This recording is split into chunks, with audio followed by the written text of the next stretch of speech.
Keep your spine straight. Close your eyes. Take a deep breath in and exhale. Take a deep breath in and exhale. Take a deep breath in. Hold it there. Oh.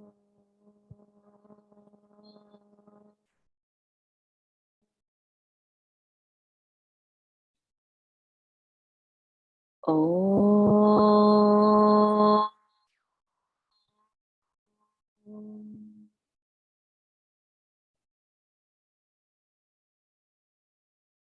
Oh.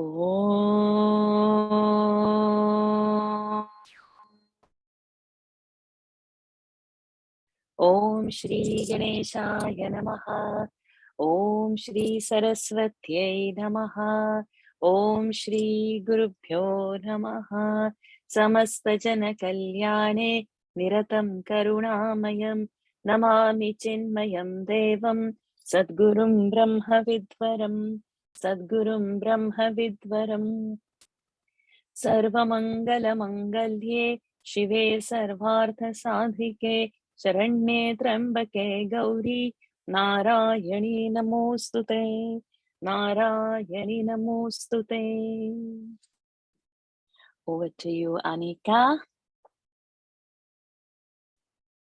Chyanam Sindurarana Vigrahan Trinayana Manikya Spharat Taranayaka Shekhara Smedamukhi Apinavakshoruham Panibhyam Alipurna Ratna Chashakam Ratotpalam Bibhratim Saumya Ratna Khatastha Ratna Charana Chayet Paramambikam Arunankarunatarangitakshim धृतपाशाङ्कुश पुष्पबाणचापाम् अणिमाद्यभिरावृतां मयूखैः अहमित्येव विभावये Bhavani ध्यायेत् पद्मासनस्थां विकसितवदना पद्मपत्रायताक्षी हेमाभां पीतवस्त्रा करकलितलसद्धेम पद्मावराङ्गी सर्वालङ्कारयुक्तां सततमभयदां भक्तनम्र भवानी श्री विद्यां शान्तमूर्त्यां सकलसुरनुतां सर्वसम्पत्प्रदात्रे सकुङ्कुमविलेपनां मल्लिकचुम्बिकस्तूरिकां समन्दहसिते तीक्ष्णां सचरचापपाशाङ्कुशाम् अशेषजनमोहिनीं मरुळमाल्यभूषां भरां जपाकुसुमभासुरां जपविदौ स्मरेदम्बिकाम् ॐ ऐं ह्रीं श्रीं ओम श्री मात्रे नमः। ओम श्री माता श्री महाराज्ञ श्रीमत्सिंहासनेश्वरी स्थितग्निकुण्ठ सम्भूता देवकार्य संज्ञता उद्यद्भानुसहस्राभा चतुर्भा समन्विता रागस्वरूप पाशाक्षा क्रोधाकाराङ्कुशोज्ज्वला मनोरूपेक्षुकोदण्डा पंचतन्मात्र Sayaka निजारुण प्रभापूरमज्जत् ब्रह्माण्डमण्डला चम्पकाशोकपुन्नाथ सौगन्धिकलचत्कचा गुरुविन्द्रमनुष्येणी कलत्कोटेरमण्डिता अष्टमी चंद्र विभ्राज गलितस्थलशोभिता मुखचंद्र कलंकाभा मृगनाभिविशेषका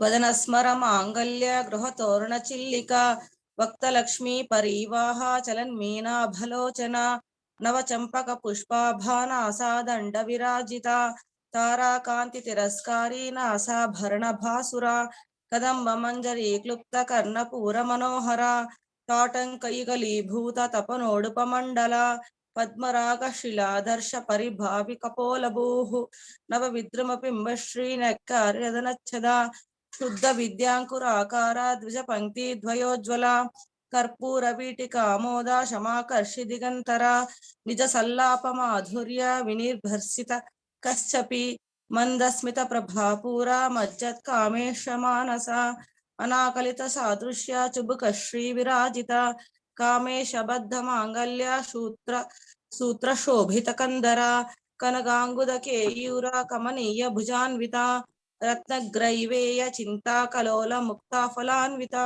कामेश्वर प्रेम रत्नमणि प्रतिपणस्थनी नाभ्यालवाल रोमाली लता फलकुचध्वयी ಲಕ್ಷ ರೋಮಲತಾಧಾರಾತ ಸಮುನ್ನೇಯ ಮಧ್ಯಮ ಸ್ತನ ಭಾರದಳನ್ಮಧ್ಯ ಪಟ್ಟಬಂಧವಳಿತ್ರಯ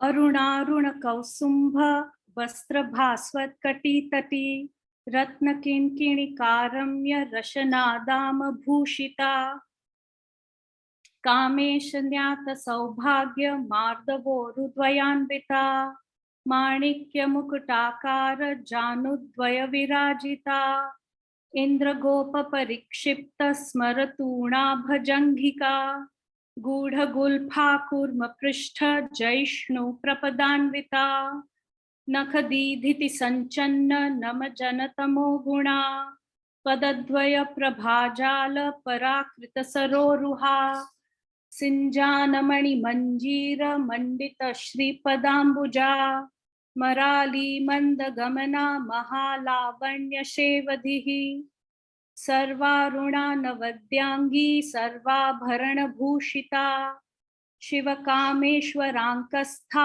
शिवा स्वाधीन वल्लभा सुमेरु मध्य शृंगस्था श्रीमन्नगर नायिका चिंतामणि गृहांतस्था पंच ब्रह्मासन स्थिता महापद्माटवी संस्था कदम्बवनवासिनी सुधा सागर मध्यस्था कामाक्षी कामदायिनी देवर्षि गण संघात स्तूयमानात्म वैभवा भंडासुरवधोयुक्त शक्ति सेना समन्विता संपत्करी समारूढ़ सिंधुरव्रज सेविता अश्वारूढ़ाधिष्ठिताश्वकोटिकोटिभिरावृता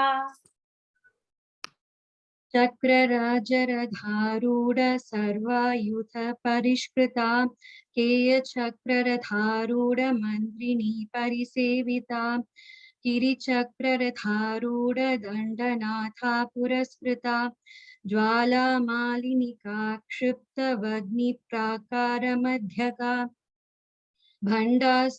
भंड सैन्य वधोद्युक्त शक्ति विक्रमहर्षिता नित्या पराक्रमाटोप निरीक्षण समुत्सुका भंडपुत्र वधोद्युक्त बाला विक्रमनंदिता मंत्रिण्यंपा विरचित विशंकवथ दोषिता विशुक्र प्राणहरण वाराही वीर्यनंदिता कामेश्वर मुखालोक कल्पित श्री गणेश्वरा महागणेश निर्भिन्न विघ्नयंत्र प्रहर्षिता भंडा सुरेंद्र निर्मुक्त शस्त्र प्रत्यस्त्रवर्षिणी करांकुलिन खोत्पन्न नारायण दशाकृतिः महापाशुपदास्त्राग्नि निर्तक्तासुर सैनिका कामेश्वरास्त्र निर्धक्त सपंडासुर शून्यका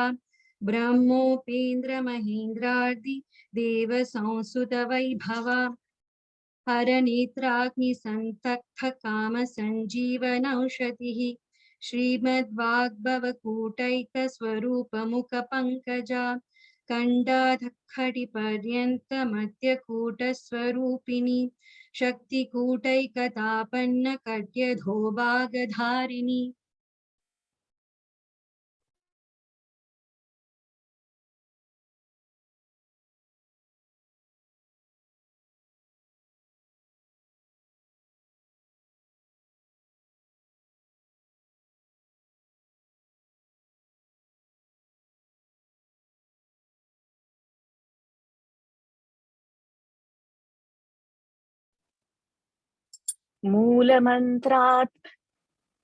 मूलमन्त्रात्मिका मूलकूटत्रयकलेवरा कुलामृतैकरसिका कुलसङ्केतपालिनी कुलाङ्गना कुलान्तस्था कौलिनी कुलयोगिनी अकुला समयान्तस्था समयाचार तत्परा मूलाधारैक निलया ब्रह्मग्रन्थि विभेदिनी मणिपूरान्तरुदिता विष्णुग्रन्थि विभेदिनी आज्ञाचक्रान्तरालस्था रुद्रग्रन्थि विभेदिनी सहस्राराम्बुजारूढा सुधासाराभिवर्षिणी तटिल्लता समरुचिः षट्चक्रोपरि संस्थिता महाशक्तिः कुण्डलिनी विसतं तु तनीयसी भवानी भावनागम्या भवारण्यकुठारिका भद्रप्रिया भद्रमूर्तिर्भक्तसौभाग्यदायिनी भक्तिप्रिया भक्तिगम्या भक्तिवश्या भयापहा शाम्भवी शारदाराभ्या शर्वाणी शर्मदायिनी शाङ्करी श्रीकरी साध्वी शरच्चन्द्रनिभानना शातोदरी शान्तिमती निराधारा निरञ्जना निर्लेपा निर्मला नित्या निराकारा निराकुला निर्गुणा निष्कला शान्ता निष्कामा निरुपप्लवा नित्यमुक्ता निर्विकारा निष्प्रपञ्चा निराश्रया नित्यशुद्धा नित्यबुद्धा निरवद्या निरन्तरा निष्कारणा निष्कलंका निरुपाधिर्निरीश्वरा निरागारागमथनी निर्मदा मदनाशिनी निश्चिन्ता निरहंकारा निर्मोहा मोहनाशिनी निर्ममा ममता हन्त्री निष्पापा पापनाशिनी निष्क्रोधा क्रोधशमनी निर्लोभा लोभनाशिनी निस्संशया संशयघ्नि निर्भवा भवनाशिनी निर्विकल्पा निराबाधा निर्भेदा भेदनाशिनी निर्नाशा मृत्युमथनी निष्क्रिया निष्परिग्रहा निस्तुला नीलचिकुरा निरपाया निरत्यया दुर्लभा दुर्गमा दुर्गा दुःखहन्त्री सुखप्रदा दुष्टदूरा दुराचार शमनी दोषवर्जिता सर्वज्ञा सान्द्र करुणा समानाधिकवर्जिता सर्वशक्तिमयी सर्वमंगला सद्गतिप्रदा सर्वेश्वरी सर्वमयी सर्वमन्त्रस्वरूपिणी सर्वयंत्रात्मिका सर्वतंत्ररूपा मनोन्मनी माहेश्वरी महादेवी महालक्ष्मीर्मृडप्रिया महारूपा महापूज्या महापातकनाशिनी महामाया महासत्त्वा महाशक्तिर्महारतिः महाभोगा महेश्वर्या महावीर्या महाबला महाबुद्धिर्महासिद्धिर्महायोगेश्वरेश्वरी महातंत्रा महामंत्रा महायंत्रा महासना महायागक्रमाराध्या महाभैरव पूजिता महेश्वर महाकल्प महातांडव साक्षिणी महाकामेश महिषी महात्रिपुर सुंदरी चतुष्षष्ट्युपचाराढ्या चतुष्षष्टि कलामयी महाचतुष्षष्टि कोटि योगिनी गणसेविता मनुविद्या चंद्रविद्या चंद्रमंडल मध्यगा चारुरूपा चारुहासा चारुचंद्रकलाधरा चराचर जगन्नाथा चक्रराजनिकेतना पार्वती पद्मनयना पद्मराग समप्रभा पंचप्रेतासनासीना पंचब्रह्मस्वरूपिणी चिन्मयी परमानंदा विज्ञान घन रूपिणी ध्यान ध्यात्र ध्येय रूपा धर्मा धर्म विवर्जिता विश्वरूपा जागरिणी स्वपन्ती तैजसात्मिका सुप्ता प्राज्ञात्मिका तुर्या सर्वावस्था विवर्जिता सृष्टिकर्त्री ब्रह्मरूपा गोप्त्री गोविंद रूपिणी संहारिणी रुद्ररूपा तिरोधानकरीश्वरी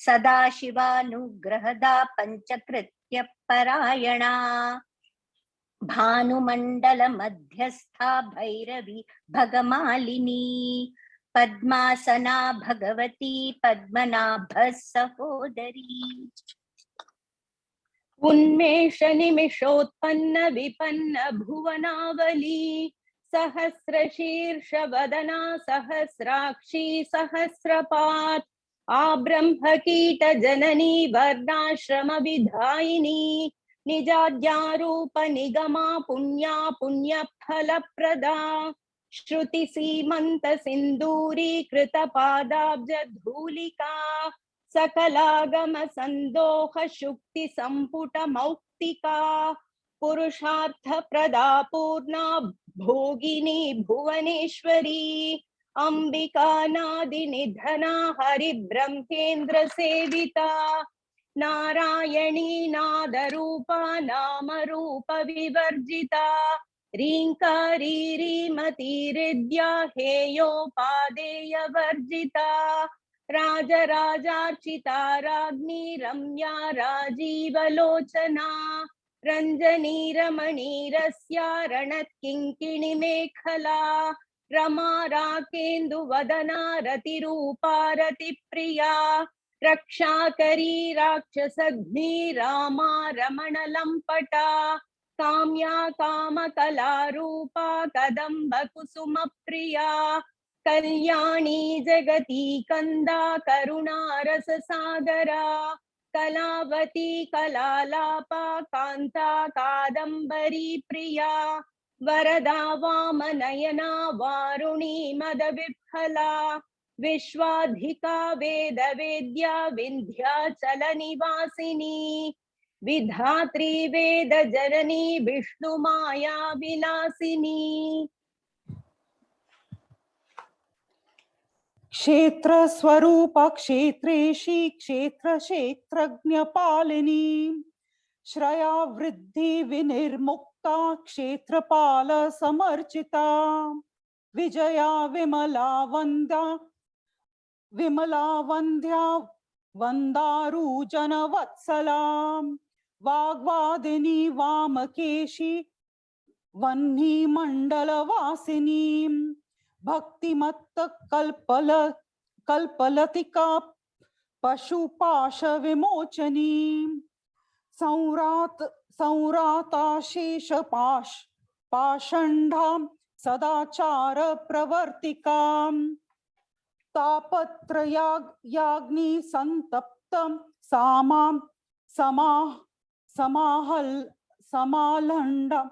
समालाडान चंद्रिकां तरुणी तापसाराध्या तनुमध्या तमोपहां चिति सतत पदलक्ष्यार्थां चिदेक रसरूपिणी स्वात्मानंडल विभूत ब्रह्माद्यानंद संतातिः परा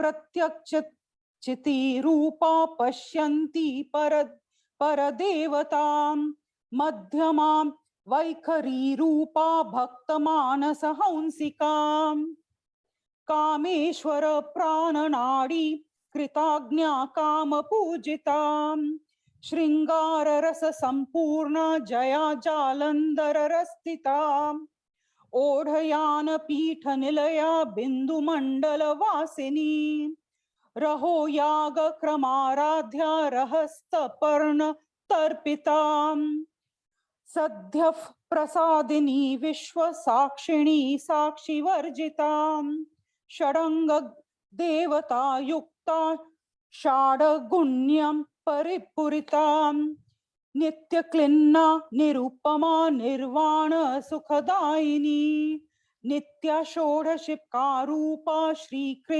श्रीकंठार्थ शरीरिणी प्रभावती प्रभारूपा प्रसिद्धा परमेश्वरी मूल प्रकृतिर अव्यक्ता व्यक्ता व्यक्त स्वरूपिणी व्यापिनी विविधाकारा विद्या विद्या स्वरूपिणी महाकामेश नयन कुमुदाह्लाद कौमुदी भक्त हार्द तमो भेद भानुभद भानु संतितिः शिवदूती शिवाराध्या शिवमूर्ति शिवंकरी शिवप्रिया शिवपरा शिष्टेष्टा शिष्ट पूजिता अप्रमेया स्वप्रकाशा मनोवाचामगोचरा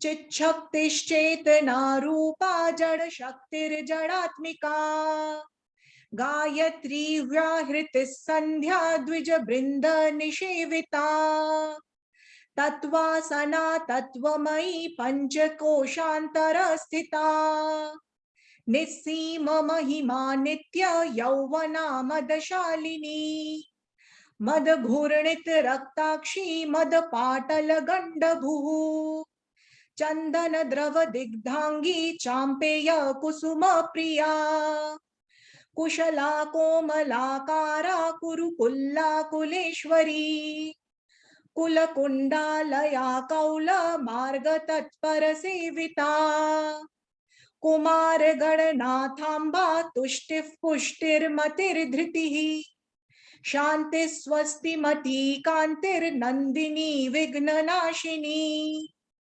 तेजोवती त्रिनयना लोलाक्षी कामरूपिणी मालिनी हंसिनी माता मलया चलवासिनी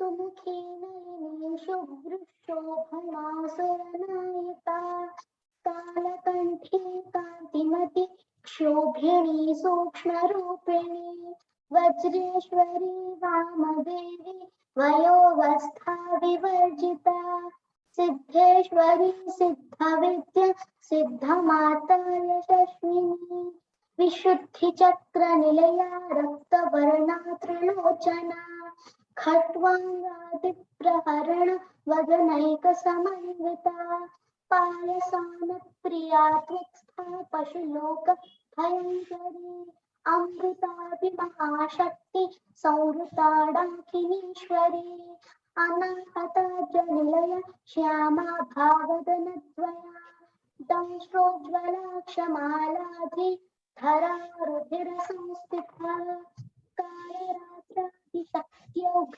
ऋतस्निग्धोदन प्रिया महावीरेन्द्र वरदा राकिण्यम्बा स्वरूपिणी मणिपुराब्जनिलया वदनत्रय संयुता वज्राधिकायुधोपेता दामर्यादिभिरावृता रक्तवर्णामौषनिष्ठा गुडाण प्रीतमानसा समस्त भक्त सुखदा लाकिन्यम्बा स्वरूपिणी स्वाधिष्ठानां जगत चतुर्वक्त्र मनोहरा शूलाध्यायुध संपन्ना पीतवर्णातिगर्भिता मेधोनिष्ठा मधुप्रीता हल्लिन्यादि समन्विता दध्यान सप्त हृदय काकिनी रूपधारिणी मूलाधाराम्बुजारूढा पंचवक्त्रास्थि संस्थिता अंकुशादिप्रहरणा वरदादिनिषेविता मुद्गौदनासक्तचित्ता साकिन्यम्बा स्वरूपिणी आज्ञाचक्राब्जनिलया शुक्लवर्णा षडानना मज्जा संस्था हंसवती मुख्यशक्ति समन्विता हरिद्रानैकरसिका हाकिनी रूपधारिणी सहस्रदल पद्मस्था सर्ववर्णोपशोभिता सर्वायुधधरा शुक्ल संस्थिता सर्वतोमुखी सर्वौदन प्रीत चित्ता याकिन्यम्बा स्वरूपिणी स्वाहा स्वधा मतिर्मेधा श्रुतिस्मृतिरनुत्तमा पुण्यकीर्तिः पुण्यलभ्या पुण्यश्रवणकीर्तना पुलोमजार्चिता बन्धमोचनी बर्बरालका विमर्शरूपिणी विद्या वियदादिजगत्प्रसूः सर्वव्याधिप्रशमनी सर्वमृत्युनिवारिणी अग्रगण्या चिन्त्यरूपा कलिकल्मषनाशिनी कात्यायनी कालहन्त्री कमलाक्ष निषेविता ताम्बूलपूरितमुखी दाडिमी कुसुमप्रभा मृगाक्षी मोहिनी मुख्या मृडानी मित्ररूपिणी नित्यतृप्ता भक्तनिधिर्नियन्त्री निखिलेश्वरी मैत्र्यादिवासना लभ्या महाप्रलय साक्षिणी पराशक्तिः परानिष्ठा प्रज्ञानघनरूपिणी माध्वीपानालसा मत्ता मातृका वर्णरूपिणी महाकैलासनिलया मृणालमृगदोर्लता महनीया दयामूर्तिर्महासाम्राज्यशालिनी आत्मविद्या महाविद्या श्रीविद्या कामसेविता श्री षोडशाक्षरी विद्या त्रिकूटा कामकोटिका कटाक्ष किङ्करी भूतकमला कोटिसेविता शिरस्थिता चन्द्रनिभा भालस्थेन्द्रधनुप्रभा हृदयस्थार विप्रख्यातर्कोणान्तरदीपिका दाक्षायणी दैत्यहन्त्री दक्षयज्ञविनाशिनी दरान्दोलित दीर्घाक्षी दरहासोज्ज्वलन्मुखी गुरुमूर्तिर्गुणनिधिर्गोमाता कुहजन्मभूः देवेशी दण्डनीतिस्था दहराकाशरूपिणी दहराकाश गतिपन्मुख्यराकान्ततिथिमण्डलपूजिता कलात्मिका कलानाथा काव्यालापविनोदिनी शचामररमावाणी सव्यदक्षिणसेविता आदिशक्तिरमेयात्मा पवना पावनाकृतिः अनेककोटिब्रह्माण्ड जननी दिव्यविग्रह क्लीङ्कारी केवला गुह्या कैवल्यपददायिनी त्रिपुरा त्रिजगद्वन्द्या त्रिमूर्तिस्त्रिदशेश्वरी त्र्यक्षरी दिव्यगन्धाढ्या सिन्दूरतिलकाञ्चिता उमा शैलेन्द्रतनया गौरी गन्धर्वसेविता विश्वगर्भा स्वर्णगर्भा वरदा वागधीश्वरी ध्यानगम्या परिच्छेद्या ज्ञानदा ज्ञानविग्रह सर्ववेदान्त संवेद्या सत्यानंद स्वरूपिणी लोपामुद्रार्चिता लीला क्लृप्त ब्रह्मांड मंडला अदृश्य रहिता विज्ञात्री वेद्यवर्जिता योगिनी योगदा योग्या योगानंदा युगंधरा इच्छा शक्ति ज्ञान शक्ति क्रिया शक्ति स्वरूपिणी सर्वाधारा सुप्रतिष्ठा सदसद्रूपधारिणी अष्टमूर्तिरजा जैत्री लोकयात्रा विधायिनी एकाकिनी भूमरूपा निर्द्वैता द्वैतवर्जिता अन्नदा वसुधा वृद्धा ब्रह्मात्म्यैक्यस्वरूपिणी बृहती ब्राह्मणी ब्राह्मी ब्रह्मानंदा बलिप्रिया भाषा रूपा बृहत्सेना भावा भाव विवर्जिता सुखाराध्या शुभकरी शोभना सुलभागतिः राजराजेश्वरी राज्यदायिनी राज्यवल्लभा राजकृपा राजपीठ निवेशित निजाश्रिता राज्यलक्ष्मी कोशनाथा चतुरंगपलेश्वरी साम्राज्यदायिनी सत्यसन्धा सागर मेखला दैत्य शमनी सर्वलोकवशंकरी सर्वार्थदात्री सावित्री सच्चिदानंद रूपिणी देशकाला परिच्छिन्ना सर्वगा सर्वमोहिनी सरस्वती शास्त्रमयी गुहा बागुह्य रूपिणी सर्वोपाधि विनिर्मुक्ता सदा शिवपतिव्रता संप्रदायेश्वरी साध्वी गुरुमंडल रूपिणी कुलोत्तीर्णा भगाराध्या माया मधुमती मही गणाबागुह्यकाराध्या कोमलांगी गुरुप्रिया स्वतंत्रा सर्वतंत्रेशी दक्षिणामूर्तिरूपिणी सनकादि समाराध्या शिवज्ञान प्रदायिनी चित्कलानंद कलिका प्रेम रूपा प्रियंकरी नाम पारायण प्रीता नंदि विद्यानटेश्वरी मिथ्या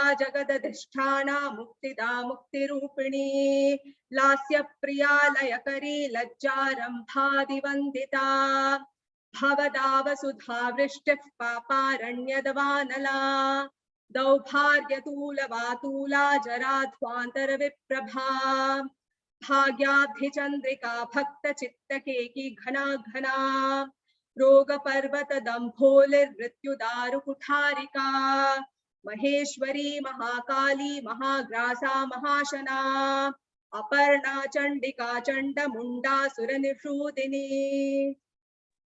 क्षराक्षरात्मिका सर्वलोकेशी विश्वधारिणी त्रिवर्गदा त्रिसुभगा त्र्यम्बका त्रिगुणात्मिका स्वर्गापवर्गदा शुद्धा जपा पुष्पनिभाकृतिः ओजोवती द्युतिधरा यज्ञरूपा प्रियव्रता दुराराध्या दुराधर्षा पाटली कुसुमप्रिया महती मेरुनिलया मन्दार कुसुमप्रिया वीराराध्या विराड्रूपा विरजा विश्वतोमुखी प्रत्यग्रूपा पराकाशा प्राणदा प्राणरूपिणी मार्ताण्ड भैरवाराध्या मन्त्रिणी न्यस्तराज्यधूः त्रिपुरेशी जयत्सेना निस्त्रैगुण्या परापरा सत्यज्ञानानन्दरूपा सामरस्य परायणा कपर्दिनी कलामाला कामधुक्कामरूपिणी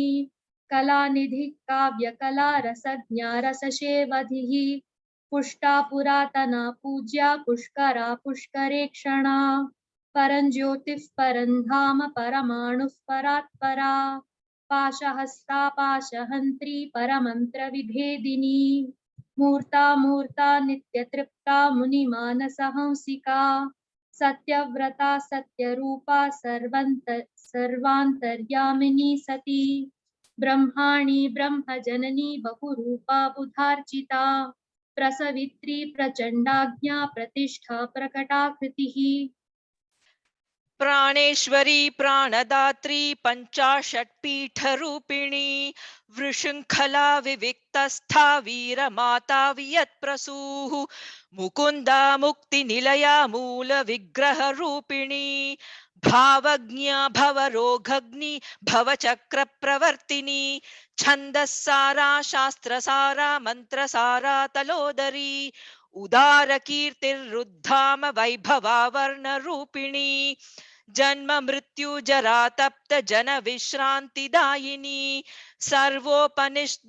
सर्वोपनिषदुद्गुष्ठा शान्त्यातीत कलात्मिका गंभीरा गगनान्तस्था गर्विता गानलोलुपा कल्पना रहिता काष्ठा कांता कांतार्ध विग्रह कार्यकारण निर्मुक्ता कामकेलितरंगिता कनकताटंका लीला विग्रह धारिणी अजाक्षय विनिर्मुक्ता मुग्धा क्षिप्र प्रसादिनी अंतर्मुख समाराध्या बहिर्मुख सुदुर्लभा त्रयी त्रिवर्ग निलया त्रिस्था त्रिपुरमालिनी निरामया निरालंबा स्वात्मा रामा सुधाश्रुतिः संसार पंक निर्मग्न समुद्धरण पंडिता यज्ञप्रिया यज्ञकर्त्री यजमान स्वरूपिणी धर्माधारा धनाध्यक्षा धनधान्य विवर्धिनी विप्रप्रिया विप्ररूपा विश्वभ्रमणकारिणी विश्वग्रासा विद्रुमाभा वैष्णवी विष्णुरूपिणी अयोनिर्योनि निलया कूटस्था कुलरूपिणी वीरगोष्ठी प्रिया वीरा नैष्कर्म्या नादरूपिणी विज्ञानकलना कल्या विरग्धा बैन्दवासना तत्त्वाधिका तत्त्वमयी तत्त्वमर्थस्वरूपिणी सामगानप्रिया सौम्या सदाशिवकुटुम्बिनी सव्यापसव्यमार्गस्था सर्वापद्विनिवारिणी स्वस्था स्वभावमधुरा धीरा धीरसमर्चिता चैतन्यार्घ्य समाराध्या चैतन्य कुसुम प्रिया सदोदिता सदा तुष्टा तरुणादित्य पाटला दक्षिणा दक्षिणाराध्या तरस्मेर मुखाम्बुजा कौलिनी केवलानर्घ्य कैवल्यपददायिनी स्तोत्रप्रिया स्तुतिमती श्रुतिसंस्तुतवैभवा मनस्विनी मानवती महेशी मङ्गलाकृतिः विश्वमाता जगद्धात्री विशालाक्षी विरागिणी प्रगल्भा परमोदारा परामोदा मनोमयी व्योमकेशी विमानस्था वज्रिणी वामकेश्वरी पञ्चयज्ञप्रिया पञ्चप्रेतमञ्चाधिशायिनी पञ्चमी पञ्चभूतेशी पञ्चसङ्ख्योपचारिणी शाश्वती शाश्वतैश्वर्या शर्मदा शम्भुमोहिनी धरा धरसुता धन्या धर्मिणी धर्मवर्धिनी लोकातीता गुणातीता सर्वातीता शमात्मिका बंधुक कुसुम प्रख्या बाला लीला विनोदिनी सुमंगली सुखकरी सुवेशाढ्या सुवासिनी सुवासिन्यर्चन प्रीता शोभना शुद्धमानसा बिन्दुतर्पण संतुष्टा पूर्वजा त्रिपुराम्बिका दशमुद्रा समाराध्या त्रिपुरा श्रीवशङ्करी ज्ञानमुद्रा ज्ञानगम्या ज्ञानध्येयस्वरूपिणी योनिमुद्रा त्रिखंडेशी त्रिगुणाम्बा त्रिकोणगा अनघाद्भुत चारित्र वाञ्छितार्थप्रदायिनी अभ्यासातिशयज्ञाता शतध्वारीतरूपिणी अव्याजकरुणामूर्तिरज्ञानध्वान्तदीपिका आबालगोपविदिता सर्वानुल्लङ्घ्य शासना श्रीचक्रराजनिलया श्रीमत्त्रिपुरसुन्दरी श्रीशिवा शिवशक्यैक्यरूपिणी ललिताम्बिका एवं श्रीललिता देव्या नाम्नां सहस्रकञ्जकुः इति श्रीब्रह्माण्डपुराणे उत्तरखण्डे श्रीहयग्रीवागस्त्य संवादे श्रीललिता सहस्रनाम स्तोत्रं सम्पूर्णं गुह्यगोत्रीत्वं गृहाणास्मत्कृतं जपं सिद्धिर्भवतु मे देवी त्वत्प्रसादामयि स्थिरा यदक्षरपदभ्रष्टं मात्राहीनं तु यद्भवेत् तत्सर्वं क्षम्यतां देवि नारायणि नमोऽस्तु ते विसर्गबिन्दुमात्राणि परपादाक्षराणि च न्यूनानि चातिरिक्तानि क्षमस्व परमेश्वरी अन्यथा शरणं नास्ति त्वमेव शरणं मम तस्मात् कारुण्यभावेन रक्ष रक्ष महेश्वरी। ॐ पूर्णमदः पूर्णमिदं पूर्णात् पूर्णमुदच्यते पूर्णस्य पूर्णमादाय पूर्णमेवावशिष्यते। ॐ शान्ति शान्ति शान्तिः। हरिः ओम्। श्री गुरुभ्यो नमः। हरिः ओम्। श्रीदेव्यार्पणमस्तु। Hari Om everyone. Thank you for such beautiful chanting. Everyone was so patiently chanting, looking also beautiful. Altars are so beautiful. Fantastic. It was a great joy this evening to see and hear also. Next week we have one more session. Of that I'll soon post who's chanting what portion, which was not released earlier. So tonight I'll do that. And that's for the next Friday.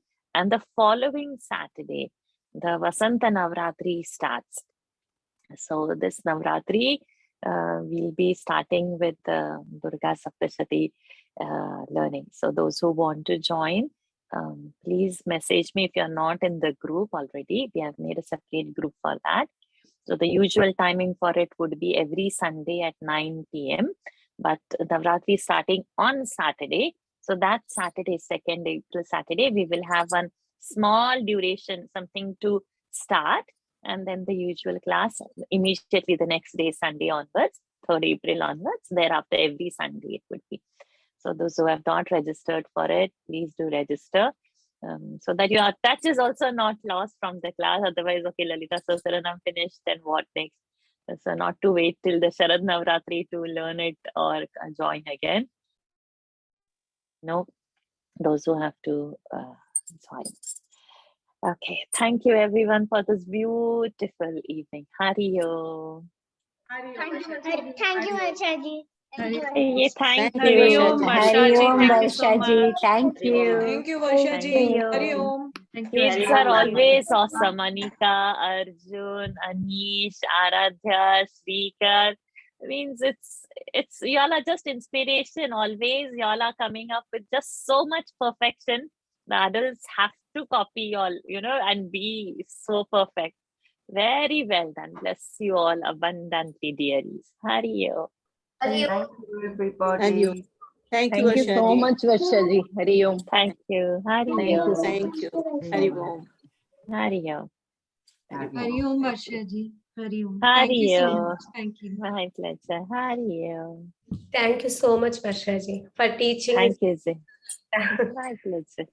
It's all His grace. No?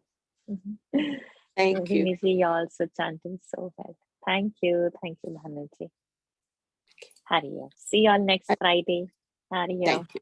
Yeah. Thank you so Thank much, you. Varshaji. Hari Om. Thank you. Hari Om. Hari Om.